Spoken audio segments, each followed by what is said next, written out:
on your cameras. You can unmute your mics whenever you want to speak or ask a question. And of course, if you're in a location where you are unable to be visible or say or speak, then you can always just type in the chat any questions that you may have. So we will, anyone who wants to ask something first or type something in the chat, if you came with a question, feel free to start that now. And we'll also just wait a little bit as people continue to join as well.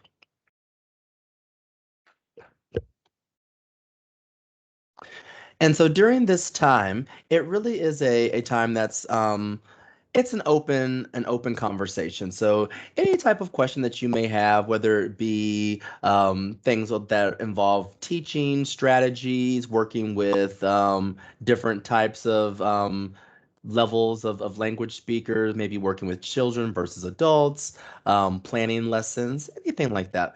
So just anything kind of teaching related. I know that in our last office hour, we even had people ask about just working in different countries and what that process is like. And so it really is just an open forum for any topic that we may run into as ESL educators.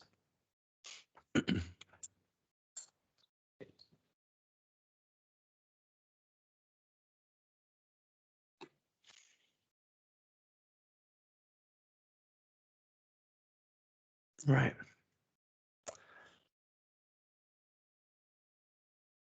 Okay.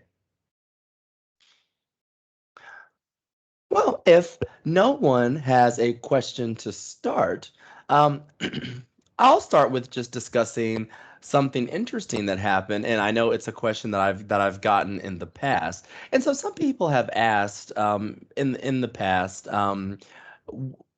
what do you do, or have you come across a time where someone will ask about a grammar point or some type of, maybe it's a complex sentence structure, but definitely a grammar point that maybe either you don't know the answer to or that you're unfamiliar with and don't really know how to explain?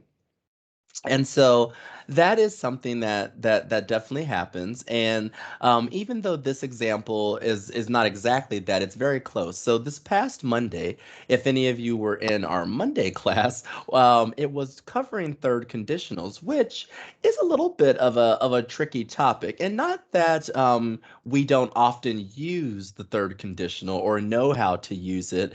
The thing that was tricky, and which I had not anticipated, was that sometimes it actually is tricky to really focus on only using one grammar point. So in the exercise on Monday, there were a few times where I was giving an example or I was trying to do the exercise with the students. Like maybe there was in that class, I had given them a worksheet that had examples of like a situation, and then you had to put it in the third conditional, like something, for instance, like um,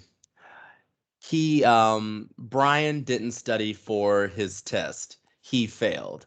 And so changing that to the third conditional, like if Brian had studied for the test, he wouldn't have failed.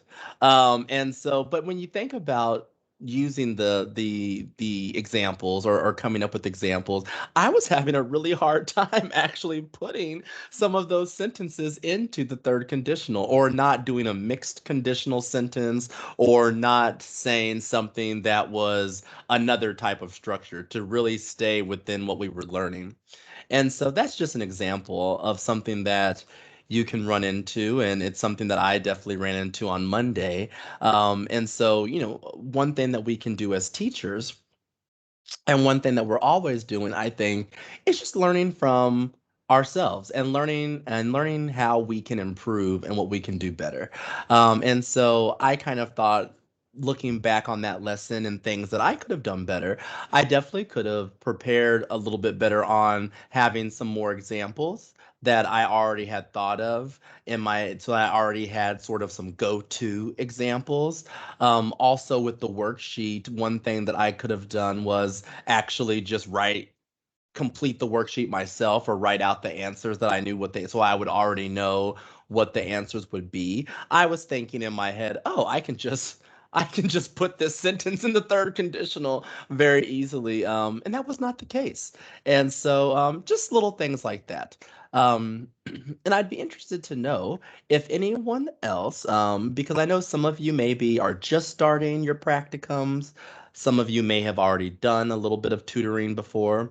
So that's just a curious question. If anyone else has run into situations similar to that, where maybe you were caught in a situation or maybe even made a mistake in class that you then were thinking about later, like, oh man, I should have done this better. Has that happened to anyone?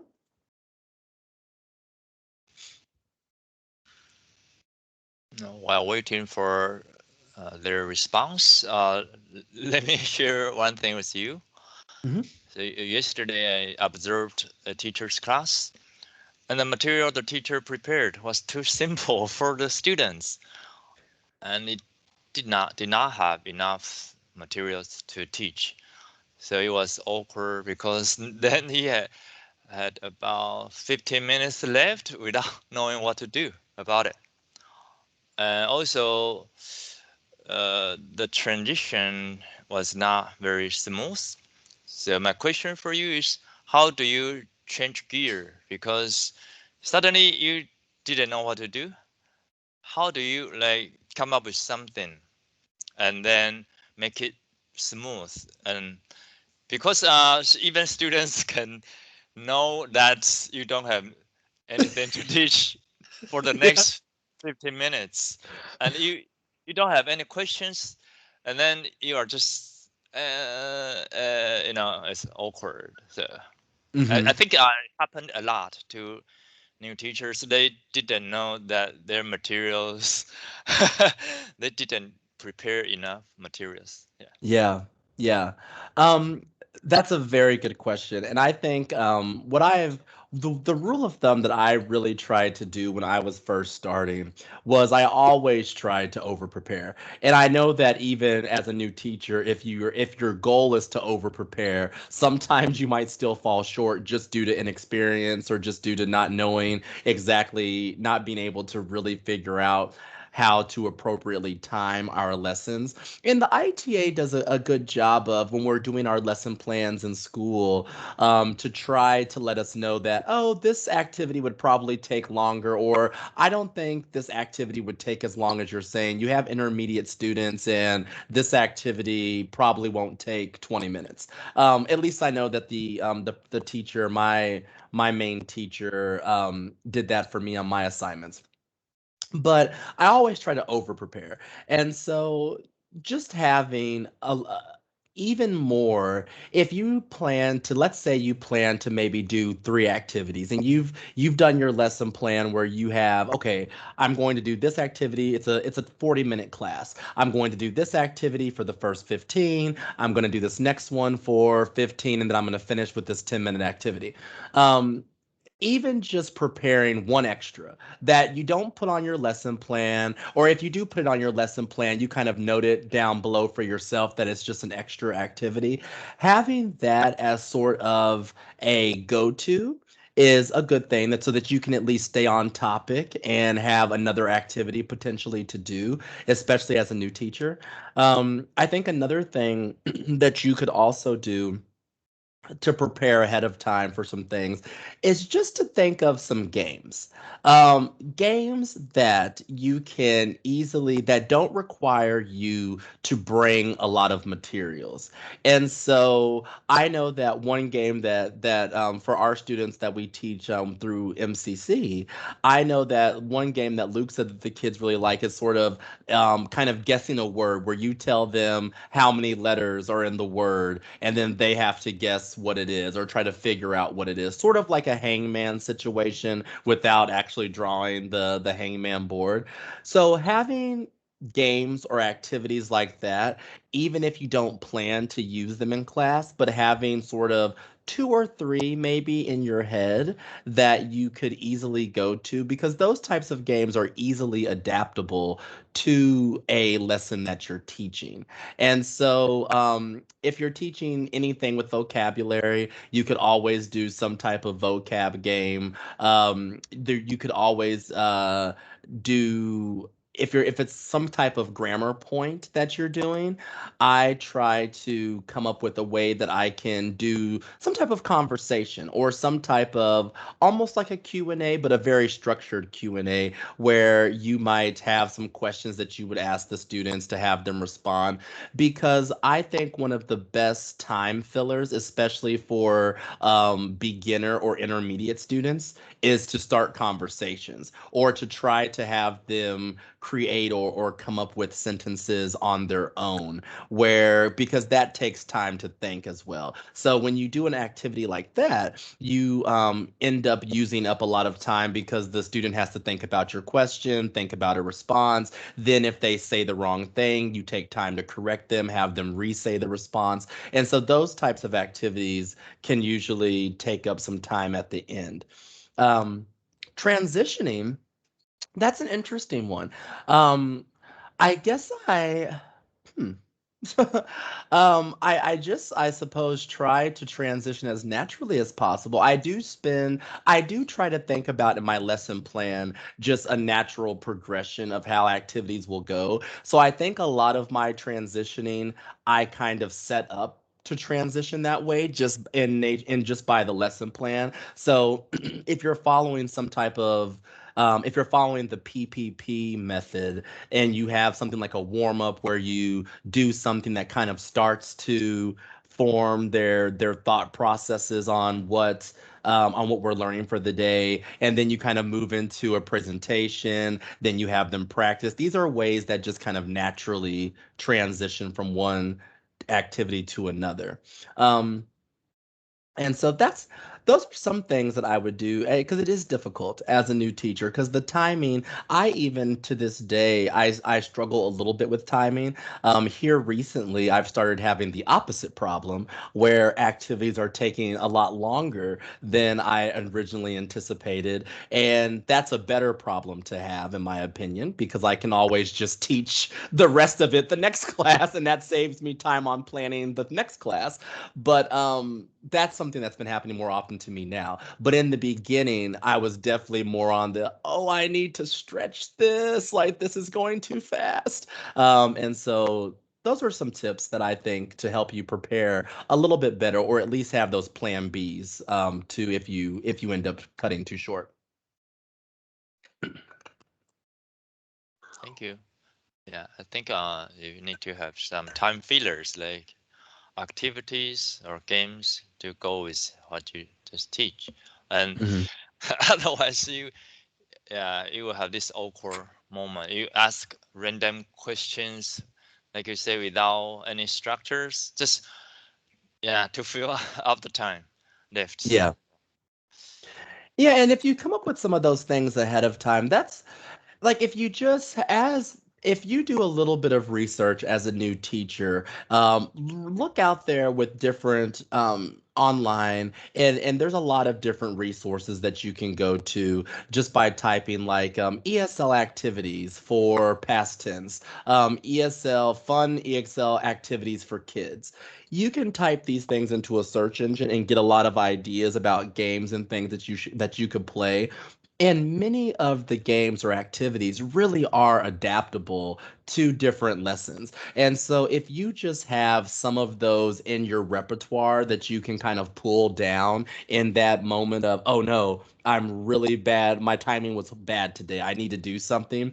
If you have those already ready where you can easily adapt them to whatever you're teaching, that will definitely help. And like Luke said, just having questions already. You can do that. You can spend 10 minutes at the end of preparing your lesson plan and just think of conversation questions or things that you could ask related to your topic and just have those ready. Not that that's going to be something that you definitely do, but just having them already prepared is helpful. Yeah.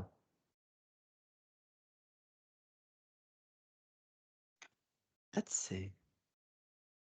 All right. So, Luke, I have a question for you, actually. Since you work with a lot of us when we're first getting started, brand new teachers, what are some things that you typically see happen with new teachers, like mistakes that you normally see or issues that you normally run into with new teachers in their lesson plans? Just to give our people just kind of a an idea of some of the things that they should think about that you because you normally see people make these mistakes. Okay, just talk off the top of my head. And Yeah. so first, you guys speak too fast.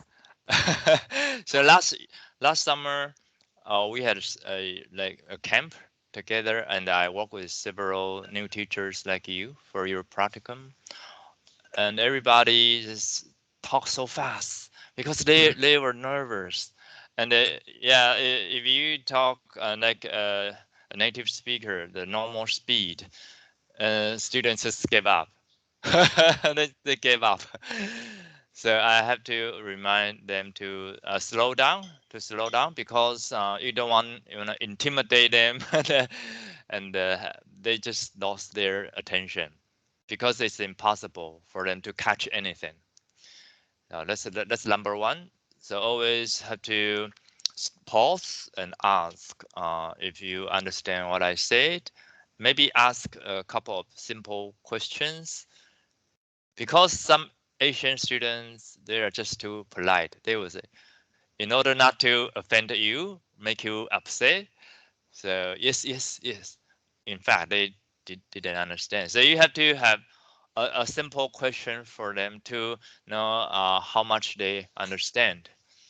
So that's number one. Number two, usually when teachers ask me students level, and this is so hard to answer, and because so in my understanding is if we know about 4,000 vocabulary words, then we probably use the word intermediate.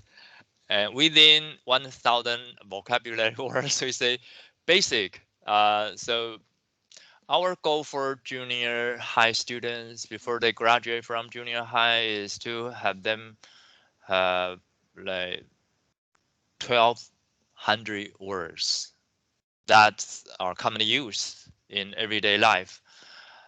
And then for senior high, about 7,000 words. And we have GEPT test, General English Proficiency Test. And so this is how we have some basic understanding of a student's level. And because they have to take written tests and listening comprehension, speaking test, and what other writing? Yeah, basic writing. And so, but I don't know how you native speakers say this students is basic or intermediate or between intermediate and advanced. It's just too general. Um, so I just say, okay, just talk to them, teach them, and during the first session, try to ask them questions, and then you do your own evaluation. Because I cannot answer this question for you. And even if the student told me, oh, it's pretty basic, some people level is quite advanced, but they are too modest, cultural thing. Every like if you talk to Taiwanese adults, I would say 95% of people would say, "Oh, my English is so poor. My English is so poor." Uh, that's because people here tend to be humble, modest, and so you know because different standards plus cultural differences, it's really hard for you to know exactly what level. So the easiest way is just to not try to teach anything during the first session. Use your first session as self-introduction session and also Q&A to evaluate, or maybe read a simple passage, ask the student how much they understand, and listening comprehension questions, and like Q&A to know how fluently the student can speak. Yeah, so it's very funny. I also say, "Oh, my English so poor. My English so poor. I need to improve." Yeah. Yes, and excuse me. Just to piggyback on what Luke just said too, I think the speaking too fast, it's definitely one of those things where I would say if you think you're speaking slow enough, probably speak a little slower because I at least in my case, even when I thought I was slowing down, it still was not really slowing down. It was slowing down to a native speaker, but not slowing down to someone who was not familiar with the language as much. And so if you think you're going slower, go a little slower than that. And then also, so one thing that I think too with the speaking speed is make sure that even if I think sometimes we when we are teaching like true beginners and we are teaching, especially if we're teaching children or true beginners, we have a tendency to speak a little bit slower anyway, just because we know. Where I think it gets tricky is when you do have an intermediate student who may have some fluency and they're able to say some words or sentences and start to kind of have a conversation with you.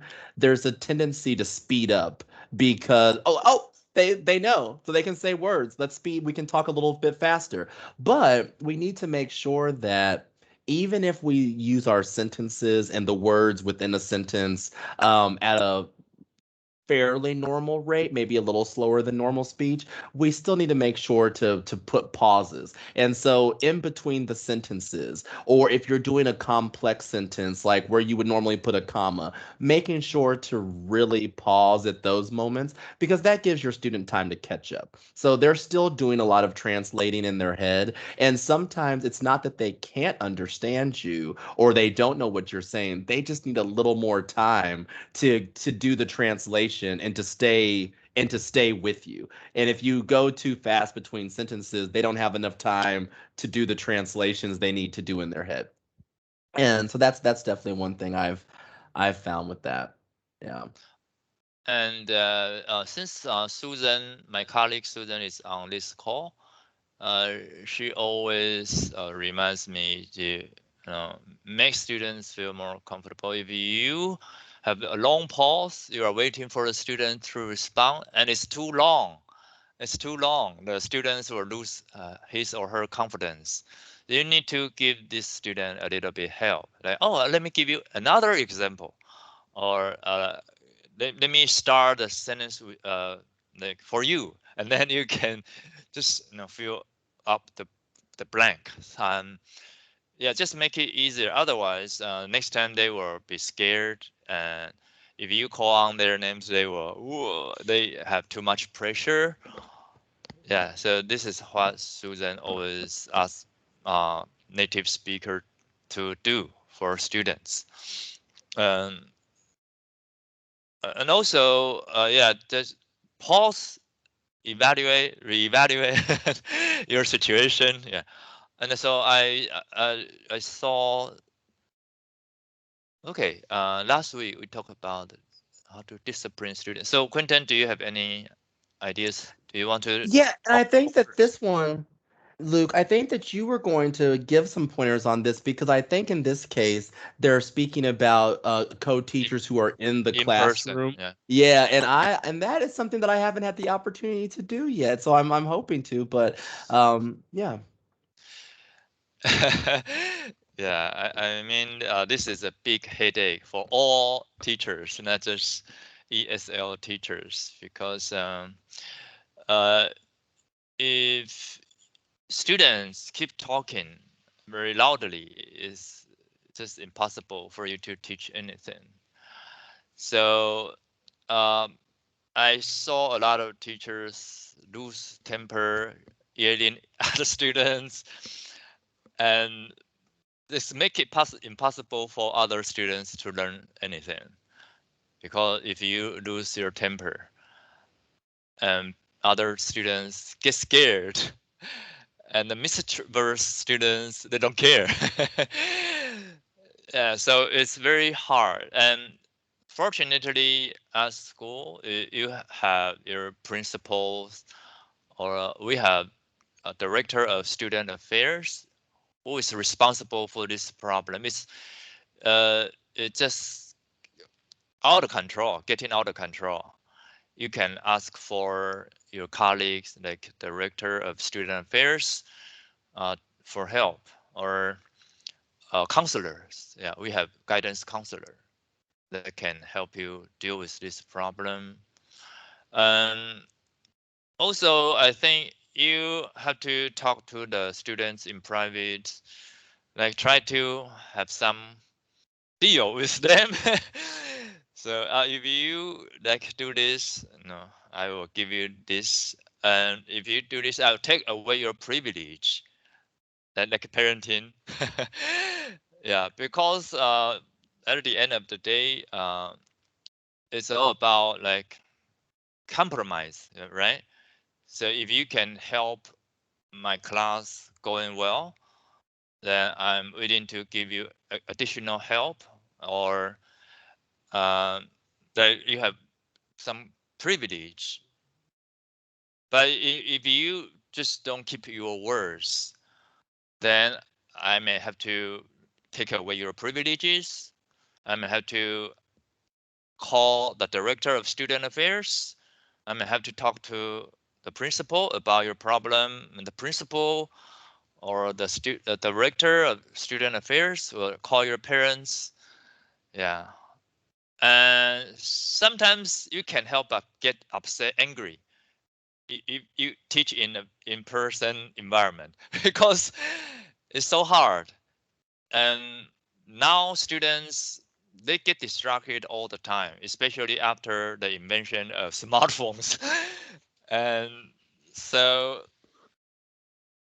in elementary school or junior high level, it's more common for Taiwanese schools to have all students to put their smartphone in a box while they are in class. So nobody is allowed to use their smartphone. But when it's high school class or college level class, no, they have their freedom. And so this makes things even more difficult. Yeah, so you just need to talk to your students in private, and also you have to have better control over your mind. Like, okay, don't get upset about just a couple of students and ruin your whole class. It happened a lot. Too many new teachers. It happened a lot. And you still have to think about the other 90% of students who want to learn. And so you have to think positively. Oh, okay, at least maybe 15 students out of 20 want to learn. Sometimes you just have to ignore the other five that they don't want to learn, because it's very common for people who don't want to sit in class at all. Yeah, so you also have to deal with your anger issue. And if you visit school, you will hear a lot of shouting because this nowadays it's harder and harder to discipline students because of their distractions. There are too many temptations for them to get away to stay away from learning in class. It's an Now, art. and look, I think I one thing I thought of too when you were speaking that I really liked is the one thing I think that you could do too is making sure to establish the rules or the rules of the class and the consequences for breaking the rules Yes, at the yes, beginning of the class. Because then, if you make it very clear to everyone, here's the expected behavior, here's what happens when you don't do the expected behavior, then I think it makes it a little bit easier to hand down a punishment or to take away a yes, yes, privilege yes, when we all knew it at the very start. And if you do establish those types of rules, I think it's just important to follow through. So don't kind of be like, "Oh, well, today I'm going to let it slide. Tomorrow I won't let it slide. Today I'm feeling happy because it's my birthday, so I'll let everything slide." I think we have to yes, be yes. consistent too. Yes, I was a homeroom teacher and I was very successful. Why? I stick to the classroom rules strictly. So enforce them strictly at the beginning. Once students got used to it and you relax a little bit, students still are on the right track. But like Quentin said, if you feel good today, oh, okay, okay. And if you feel bad, and then you punish students more than they deserve, they know you're not fair. And you also have to treat everyone equally. Like, oh, Quentin is our star student. Oh, I treat him differently, so I will let it pass. Okay, okay. But maybe say, oh, Susan is a bad student. Oh, I don't like her. And then I try to take some, I try to punish her more than she deserves. Then students don't want to listen to you. So have to be fair. You have to enforce your rules at the beginning till they get used to them, and things will get easier. Mhm. Yeah. And I think too, another thing I think you could do is like you said, like privileges. If you create a good privilege that the students really want to have, and back when I was in school, one thing I think that was always a motivator is when there was some type of class privilege where if one person in the class messed it up for everyone else, then that was a bad thing. Because then not only do you have the teacher who wants you to do it, you have the other students who are like, don't mess this up for us. We're going to get this, but you're being bad. Like, don't mess this up for us. So then they have the peer pressure from their other classmates to also do the right thing. But it's very tricky to handle that kind of peer pressure. Have to be careful. Yeah. You have to be careful. Yeah. Yeah. Oh, okay. So yeah, this question is for you. Oh, let's see. Okay. Um, any tips on finding your first online teaching job? Oh, yes. Well, actually, I have two tips for you. One, if you're available, come to the webinar series that's starting this Saturday. My Culture Connect is sponsoring a webinar series where we will discuss at least four of the major online teaching companies. So we'll be exploring specifically VIP Kid, Magic Ears, Bling ABC, and Preply. And so, just to get more information, that's one way. How do you find it? I think the major thing is to kind of go into it knowing what you're looking for in a teaching position. So the thing with online companies is that a lot of them are structured very similarly. They look for very similar things. The way that you teach on them is very similar, but there are small differences between each one. So for instance, what I mean by that is that if you know that I am not an early riser. I really don't want to be working at 4 a.m. or 5 a.m. in the morning. then that's going to eliminate some of your options because some of the platforms, that's the majority of when you will get booked for classes because they're operating on Beijing time, and so that's usually about it's 12 hours ahead of East Coast, and then you can kind of do the math from there. And so most of those classes, since they're children and they go to an actual school during the day, most of those classes are in the evening in China, which means that they're in the early morning for America. And so that might eliminate a lot of your options right there.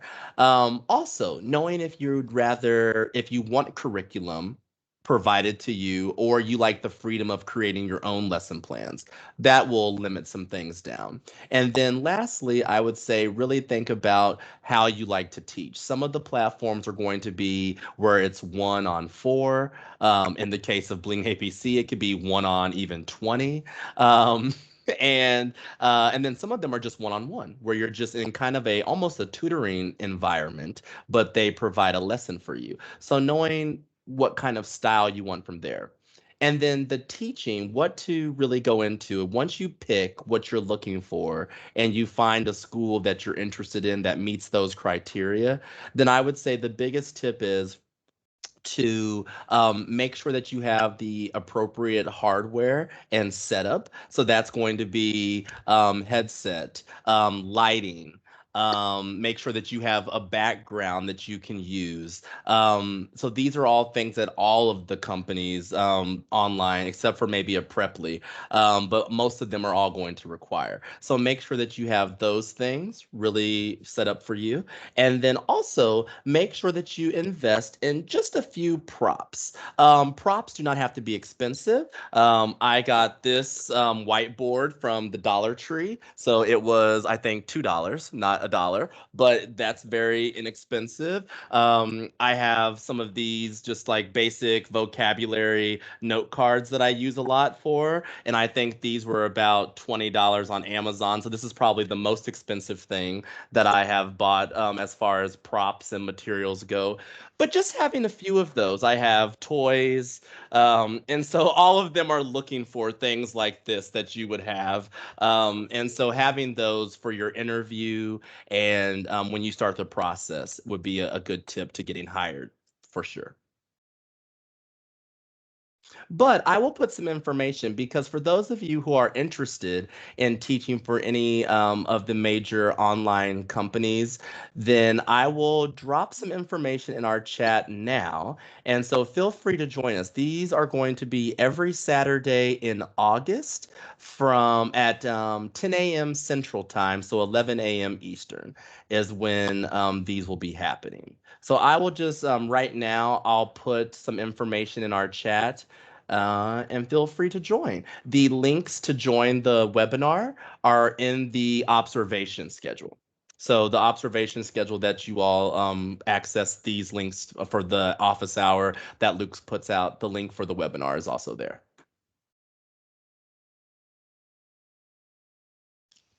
Yeah, I got a lot of questions about job hunt, and many people say they want to come to Taiwan during the pandemic. It's so hard.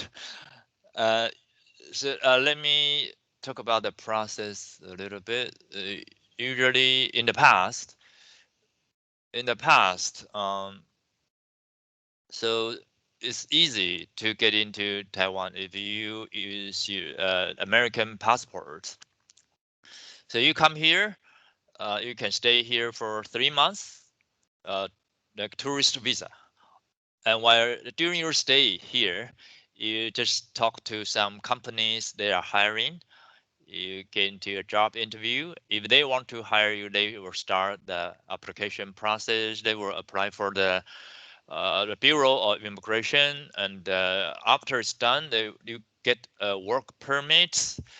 With a work permit, you can apply for Alien Residence Certificate (ARC), and once you get it, uh, you can stay 1 year. And before it expires, if your company wants to continue to hire you, then after the contract is extended, and you don't have to go to another country. Like you can still stay there once ARC is extended, then you get to stay for another year. So you can always stay here. Um, if you stay for 5 years, you get permanent residence certificate. Yeah, that's how it worked before. But now during the pandemic, it's more complicated because now we require a work visa first before you enter the border because like we don't want to get new variants come into our country. So it's not like you can come here and then start your job hunting process. You have to do this online before you go anywhere, and you have to have these online interviews, and everything have to be done online. Once your company wants to hire you and have you sign a contract, then they will start to apply for your work visa. And if the government see, oh, you have a work visa, you are allowed in, and they will issue this work visa. I mean work permit first, and then work visa. And so I know some IT student teachers after they got certified, they still got to come to Taiwan or Japan, South Korea during the pandemic. So you have to just know more regulations about border control, and each country is different. Yeah.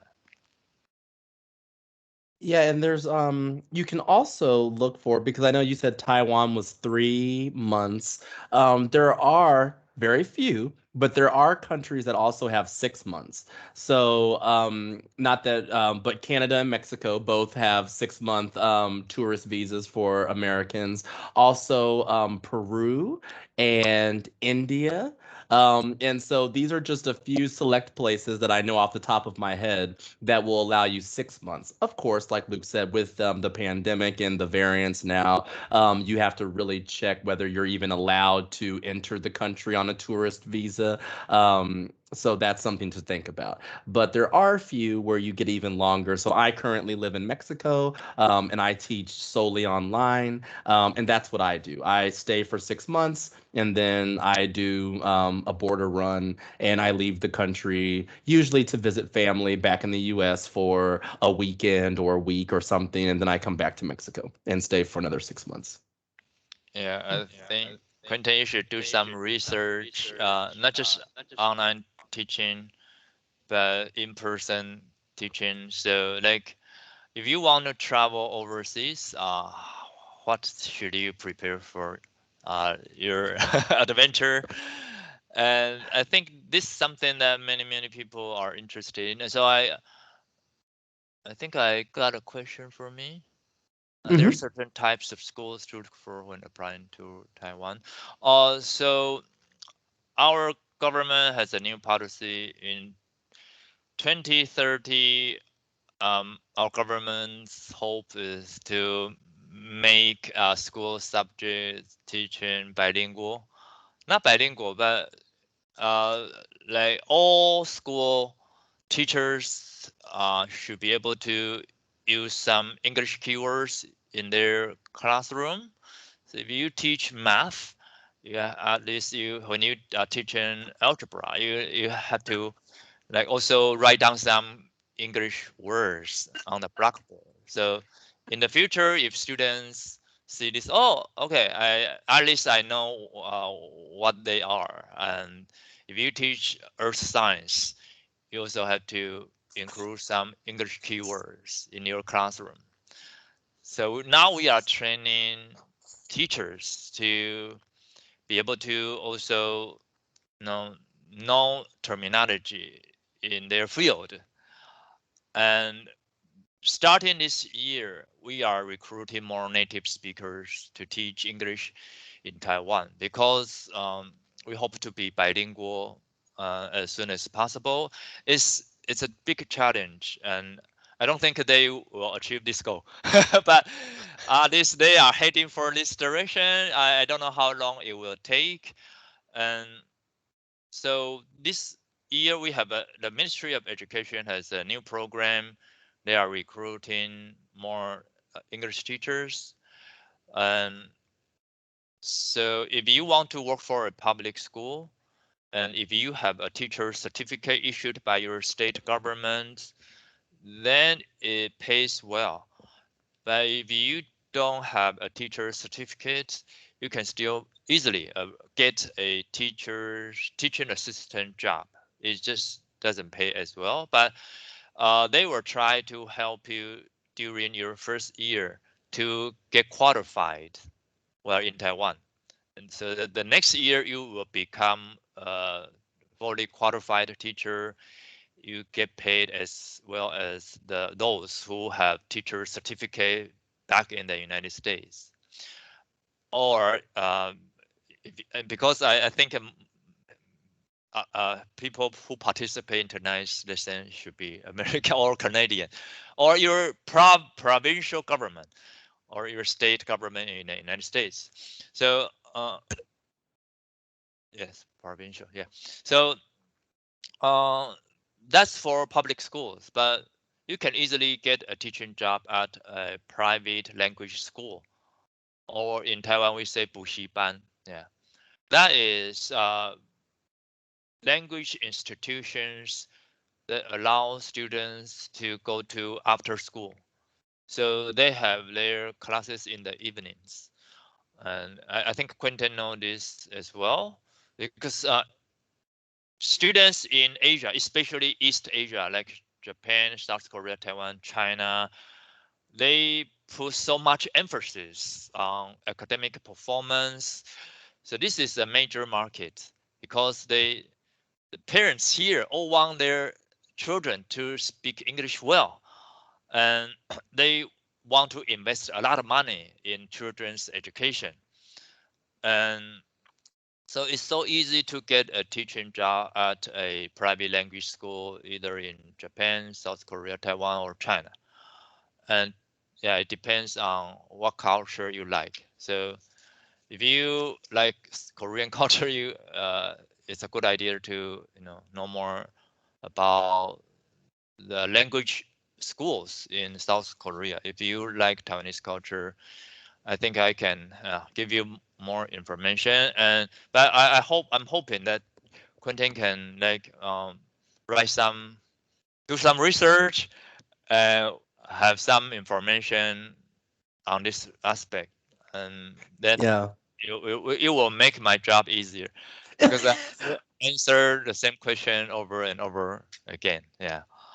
Well, it's definitely something I'm interested in as well because I do teach only online right now, but my hope is to teach in person someday. And the main reason why it was mostly pandemic, but to Luke's point, even for the question before about online teaching, it is if you want the easiest route to get an online teaching job, then definitely be willing to work on Beijing time for the evening because or Japan time or Korea time because I think in my research I've looked at lots of schools the majority, and I would go almost as far to say overwhelming majority of these are all in East Asia because of that emphasis on learning English and being proficient in English. So many of them are going to have the same peak hours, the same high rate of booking if you work those early morning hours. They would tend to be early morning hours for the US. Yeah, so let me answer Crystal's question.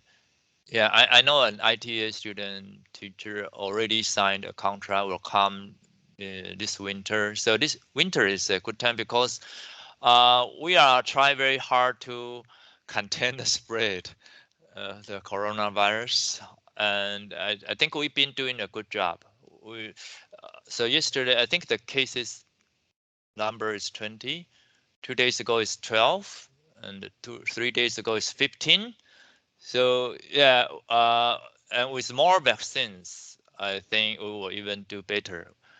Ironically, the United States have too many vaccines, but so many people don't want to get vaccinated. In Taiwan, we don't have vaccines, but we try to wear masks and follow CDC guidelines to contain the spread, and it worked. And we have more vaccines coming in, so this winter should be no problem. So now I think it's very likely for you to come. Megan's question is, so my office is inside a public school in my town, Beidou Junior High. And my colleague is a guy from Arizona, Tucson. And I think he got his teacher certificate, and I think his subject is history. So I think you should be able to use it. And let me share a link here. That is our Ministry of Education's program information. So special education isn't, yeah, I think they just want you to have some educational background. That's all. So I don't see there's any difference between history and special education when it comes to English teaching. So my answer is I would say positive, but I have to make sure. And I work with directors of international education in different countries, so I have more information when it comes to this. Okay, so I will share my information in the chat. Okay.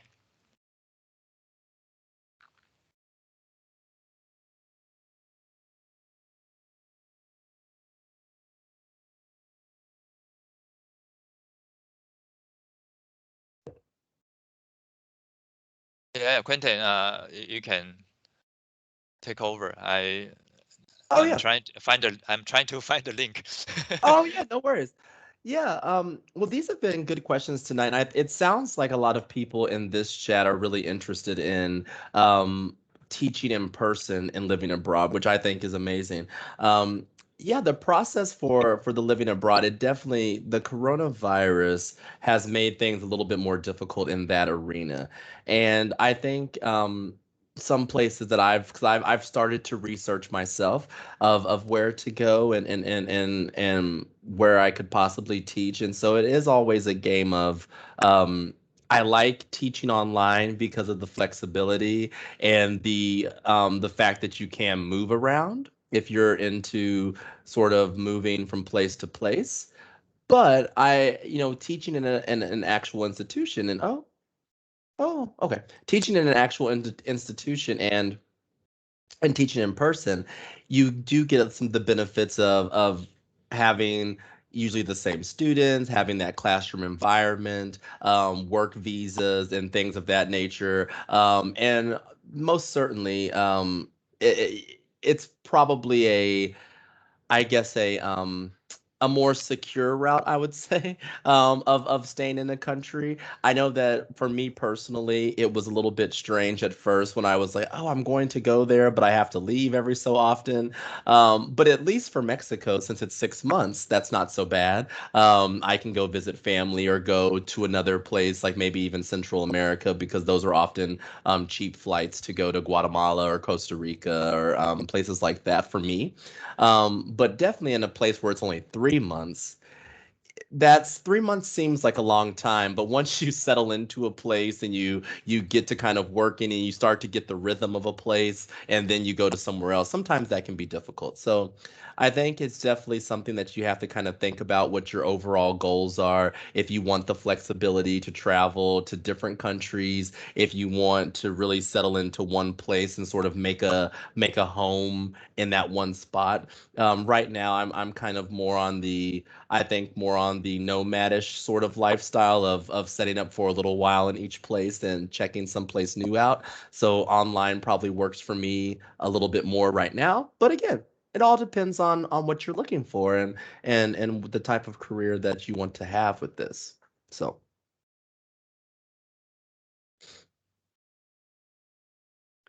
what I would also be interested to know, which I know no one on this call I don't think has, but I know that it was probably an interesting situation. when the pandemic first started, and if you were already abroad and maybe it was a little difficult to travel or get back and things of that nature. So I think that's also something that has given some people pause. But yeah, I think there's always a risk to that, I suppose. But hopefully things are on the up and up and we can all just sort of start searching for opportunities without having that caveat of okay, but COVID or what's the process with COVID. Hopefully, eventually, here soon, we can stop considering that as a detail that we have to look into. So I wonder what kind of help the ITA offers you guys when it comes to job hunting. Yes, they actually do. They have a lot of resources and definitely use those. So, you when you get your certificate, and I think if I remember correctly, you're already assigned when you start the program, but you do have a career advisor that you can work with after. So the things that they say, like they'll do resume review, they'll do contract review. These things are true. I used my ITA career advisor when I was first beginning to apply for online teaching jobs, just because I wanted to make sure that because I came from a business background, had worked in corporate America, so my resume was very corporate America driven. It wasn't really a teaching resume. And so I definitely sent that to them. They reviewed it, gave me notes, told me things that I should edit and change. I used their template, their resume template. So definitely do that as well. That is how I got all of my online teaching jobs. I definitely plan to use them when I do start considering where to live and where to teach in person. I will definitely be sending my information to the ITA and have them review. I haven't had them review a contract because the online contracts are pretty straightforward, so I didn't have a lot of issue with that. But they will review your teaching contracts if you sign something. They're also very knowledgeable about visa situations, and there are a lot of resources already available on the ITA website and on before you graduate, when you're doing your thematic unit. I believe that there is a link that is provided when you're in the thematic unit that says like resources, or like it's essentially a document that contains a lot of links to other documents.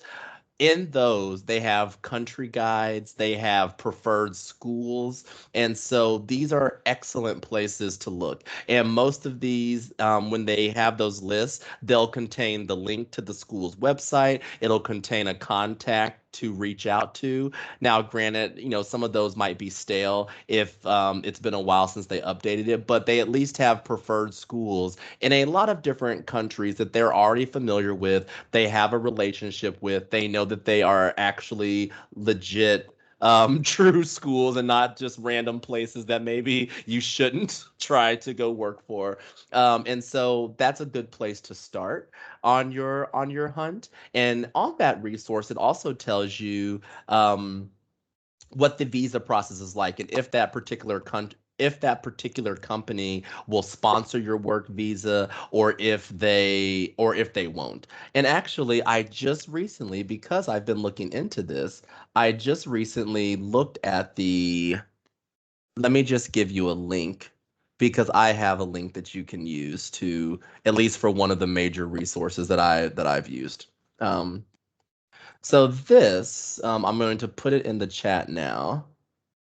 This is the preferred schools list. So this is something that you can use to look at the ITA associated schools and programs. And so that is has several links. It gives details on the visa process and the requirements, like if you need a bachelor's degree, no bachelor's degree, TEFL, years of experience. Some countries are really particular on age. I know that some of the European countries, especially, I think 35 or even sometimes like 32 or 3 is like the cap, like the max age that they want you to be to enter the program. So check that out too for those of us who may be a little older and starting this journey. And so yeah.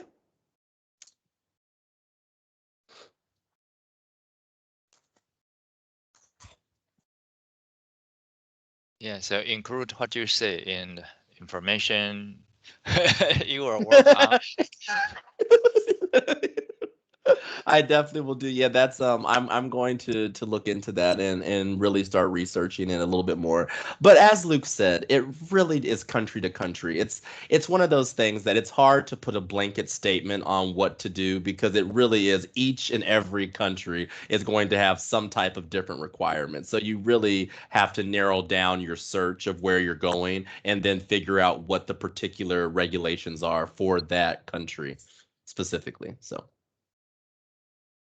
well, all right, everyone. I want to thank everyone for your questions today and for coming to office hours. You are always welcome to attend. So, definitely, if as you continue your observations or you continue your tutoring hours, if another question comes up along the way, just drop back in and see us. So, I will, good luck with everyone, and I'll see you in the class soon. Bye bye.